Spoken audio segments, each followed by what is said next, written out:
ব্যক্তিগত জীবন থেকে বলছি। আর তিনটা জিনিস ইলমের সাথে খুব বেশি কানেক্টেড, এটা মাথায় রাখবেন। একটা হচ্ছে আদব। একটা কি? আদব। আদব রক্ষা করতে না পারলে ইলম অর্জন করতে পারবেন না। তাই আদব রক্ষা করার জন্য আমাদেরকে ওই জেনারেল লাইনে পড়াশোনার মেজাজটা ত্যাগ করে আসতে হবে।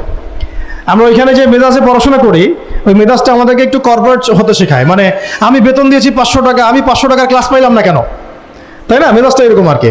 অথচ এখানে ওস্তাদের দোয়া নেওয়ার জন্য আমাদেরকে সিরিয়ালে দাঁড়িয়ে থাকতে হবে। এটা হচ্ছে এই প্ল্যাটফর্ম, এটা হচ্ছে ওই অন্য জায়গা।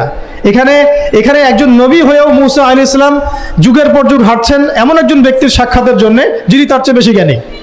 তার নাম খিদর আলাইহিস সালাম, যিনি তাকে সাথে নিতে চাচ্ছেন না। তিনি বলছেন যে ইন্নাকা লান তাস্তাতিআ মাইয়া সাবরা, তুমি তো আমার সাথে ধৈর্য ধরতে পারবে না। কিন্তু মুসা আলাইহিস সালাম তারপরও চললেন, বারবার প্রশ্ন করলেন, কিন্তু শেষ পর্যন্ত সম্পর্ক কিন্তু নষ্ট হয়ে গেল।